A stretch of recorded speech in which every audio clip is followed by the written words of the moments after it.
बिस्मिल्लाहिर्रहमानिर्रहीम। नाज़रीन अस्सलाम वालेकुम, मैं हूँ इमरान वसीम।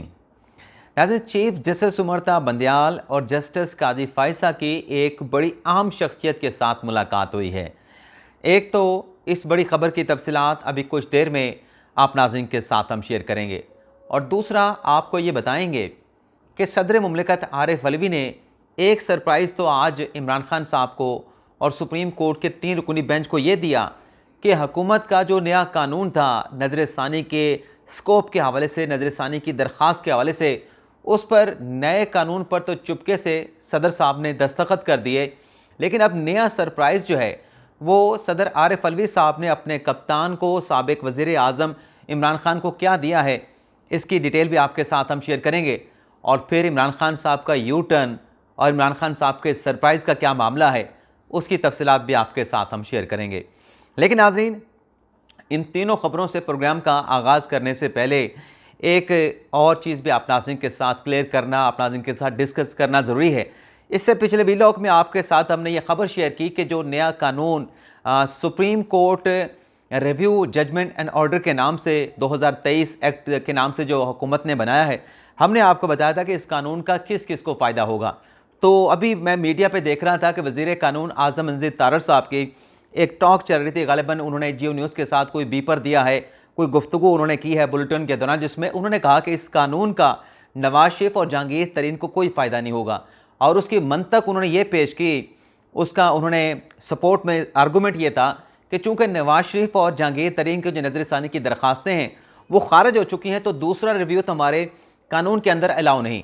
तो ये एक कन्फ्यूजन अभी भी मौजूद है। एक तरफ वज़ीर कानून ये कह रहे हैं कि आप नवाज शरीफ को और जहांगीर तरीन को फ़ायदा नहीं होगा, लेकिन दूसरी जानब नाज़रीन हुकूमत के अपने लीगल माइंड्स ये बता रहे हैं कि इसी कानून का ही इमरान खान साहब को और जितने भी अफेक्टी हैं माजी के 184 के जिन्होंने नज़रसानी की दरख्वास्तें दायर नहीं की, वो इस कानून से फ़ायदा उठा सकते हैं। अब फिर आप नाज़रीन ये सवाल पूछेंगे कि नवाज शरीफ की और जहांगीर तरीन की नज़रसानी खारिज हो चुकी है। नाज़रीन, इससे पिछले वीलॉग में भी बताया था, दोबारा भी बता देते हैं कि जो जस्टिस साकिब निसार साहब ने, जो उस वक्त चीफ जस्टिस से, उन्होंने नाज़रीन जनवरी 2018 में एक 5 रुकनी बेंच बनाया था, जिसमें उन्होंने आर्टिकल 62(1)(f) की नए सिरे से तशरीह की थी। वो जो नई तशरीह थी नाज़रीन, उसमें नवाज शरीफ ने, जहांगीर तरीन ने और बाकी जो अफेक्टी हैं जिन्होंने नज़रसानी की दरख्वास्त नहीं दायर की थी, वो चूँकि बराह रास्त उस तशरीह के अफेक्टी हैं, तो वो उस केस में दोबारा से सुप्रीम कोर्ट ऑफ पाकिस्तान से रजू कर सकते हैं। इसके अलावा नाज़रीन, नवाज शरीफ की पार्टी सदारत के हवाले से लाहौर हाई कोर्ट में एक दरख्वास्त दायर की गई थी, उसे भी कल एतराज़ात के साथ समाअत के लिए मुकर्रर कर दिया गया है। एतराज़ नाज़रीन लाहौर हाई कोर्ट के स्टार ने यह लगाया है कि जो नवाज शरीफ को पार्टी सदारत से फारिग किया था, वो फैसला सुप्रीम कोर्ट ने दिया था। तो सुप्रीम कोर्ट के फैसले के लिए आप लाहौर हाई कोर्ट से नहीं, आपको सुप्रीम कोर्ट ऑफ पाकिस्तान में जाना होगा। तो जस्टिस अली बाकर नजफी जो हैं लाहौर हाई कोर्ट के सीनियर जज हैं, वो कल एडवोकेट अफाक अहमद की दरख्वास्त के ऊपर समाअत करने जा रहे हैं। अब आ जाते हैं हमारे प्रोग्राम की जो ख़ास खबरें हैं, उनकी तफसीलात आपके साथ हम शेयर करते हैं। सबसे पहले तो नाज़रीन, जो खबर आपके साथ हम शेयर करेंगे, आज पहला सरप्राइज़ तो सदर अलवी साहब ने यह दिया कि ना सिर्फ जो supreme court review of judgement and order के हवाले से जो कानून बनाया गया, उस पर इतना खुफिया तरीके से उन्होंने दस्तखत की है कि उस कानून की कानो कान किसी को ख़बर ना हुई। इससे पहले नाज़रीन ज़रा ये बताते हैं कि अगर कोई हुकूमत की जानिब से कोई चीज़ भेजी जाती थी, तो सदर मुमलिकत साहब जो हैं वो ज़मान पार्क में इमरान खान साहब के साथ कंसल्ट किया करते थे, उन्हें बताया करते थे कि हुकूमत ने यह कानून बनाया है, ये कानून हतमी मंजूरी के लिए मुझे भेजा गया है, तो क्या करूँ, दस्तखत करूँ या दस्तखत ना करूँ। लेकिन ये वाहिद नाज़रीन ऐसा कानून है कि इस पर सदर साहब ने ज़मान पार्क के मकीन इमरान खान साहब को एतमाद में नहीं लिया, बल्कि उन्हें ज़रा ये बताते हैं कि बताना भी गवारा नहीं किया और चुपके से ना सिर्फ दस्तखत कर दिए, बल्कि गज़ट नोटिफिकेशन भी हो गया और किसी को कानो कान खबर ना हुई। और आज जब ये कानून सुप्रीम कोर्ट के 3 जज साहबान के सामने पेश किया गया, तो जज साहबान भी हक्का बक्का रह गए, अदालत में बैठे सहाफ़ी और वकला भी हैरान रह गए कि दरअसल सुप्रीम कोर्ट पाकिस्तान के कमरे अदालत नंबर 1 में हुआ क्या है। तो एक सरप्राइज़ तो ये था।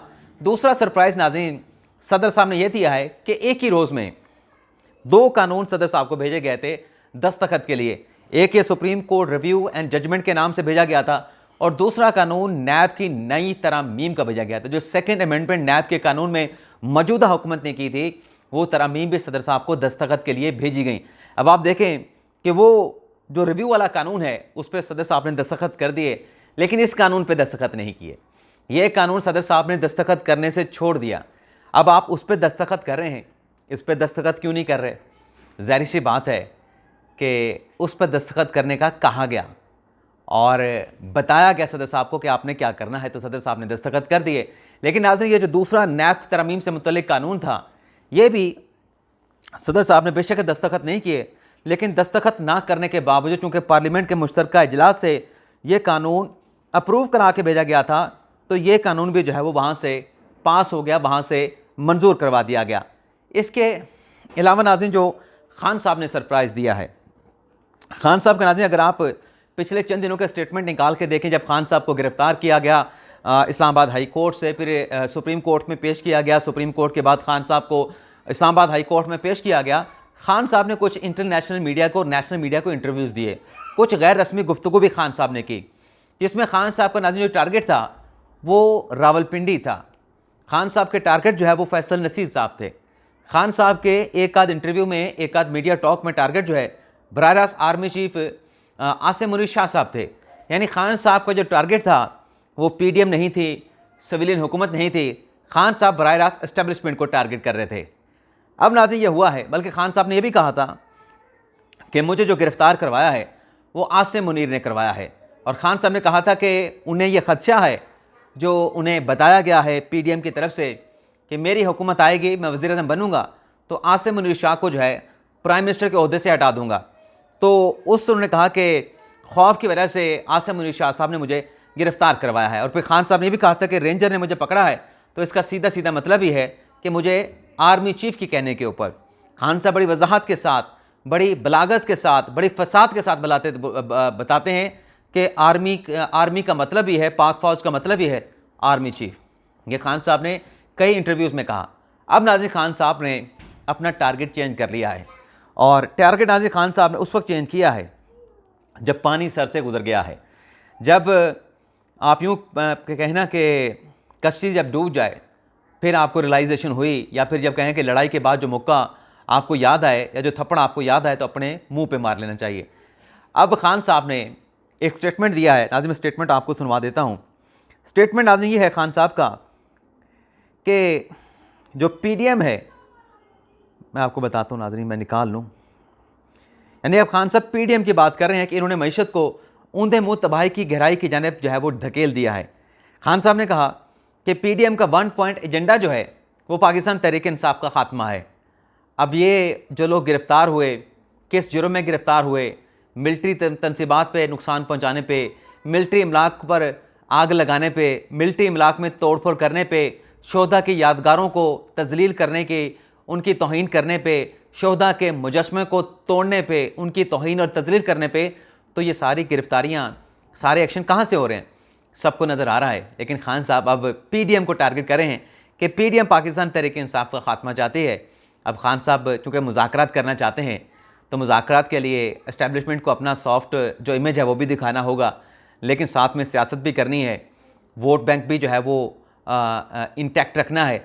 तो पीडीएम को खान साहब टारगेट कर रहे हैं, और कह रहे हैं खान साहब आखिर में कि पीडीएम जो है वो ख़ात्मा करना चाहती है तहरीक इंसाफ का, मईशत का इन्होंने सत्यानाश कर दिया है। और आगे खान साहब ने सवाल उठाया कि एस्टेब्लिशमेंट मुल्क की तबाही की इजाज़त कैसे दे सकती है? एस्टेब्लिशमेंट ये मुल्क की इस तरह की तबाही की इजाज़त कैसे दे सकती है? एक तरफ खान साहब कहते हैं कि न्यूट्रल रहें, दूसरी तरफ कहते हैं कि इन पीडीएम वालों को रोकें, मुदाखलत करें। तो ये खान साहब के कौल व फ़ेल में तज़ाद, ये खान साहब का यू टर्न, टारगेट खान साहब ने एस्टेब्लिशमेंट से चेंज करके पीडीएम कर दिया, और ये खान साहब का यू टर्न भी है, ये खान साहब का आप कह लें कि सरप्राइज़ भी है। अब आ जाते हैं नाज़रीन, जो दो बड़ी मुलाकातें हुई हैं। नाज़रीन आज जो सुप्रीम कोर्ट ऑफ पाकिस्तान में हुआ उसका अहवाल आपके साथ हम शेयर कर चुके हैं। सुप्रीम कोर्ट में जो पंजाब के इलेक्शन से मुतल्लिक मुकदमे की समाअत है उसे नाज़रीन प्राइमा फिशाई तो जुमेरात तक मुलतवी किया गया है, लेकिन अभी तक डेट जो है वो इसकी नहीं दी गई, और ज़रा ये बताते हैं कि गैर मुअय्यना मुद्दत के लिए इस केस को मुलतवी किया गया है। अब गैर मुअय्यना मुद्दत तक है या जुमेरात तक मुलतवी किया गया है, इसका नाज़रीन सीधा सीधा जो एक मतलब समझ आता है वो नाज़रीन ये है कि अब ये जो इलेक्शन का मुकदमा है पंजाब का, इसमें नज़रसानी की दरख्वास्त के ऊपर एक समाअत तो 3 रुकनी बेंच मज़ीद करेगा, जब पीटीआई का वकील आके अपना मौक़िफ़ अदालत के सामने रखेगा। लेकिन पीटीआई का वकील आके इस कानून को रद्द नहीं कर सकता, इस कानून को मुस्तरद नहीं कर सकता।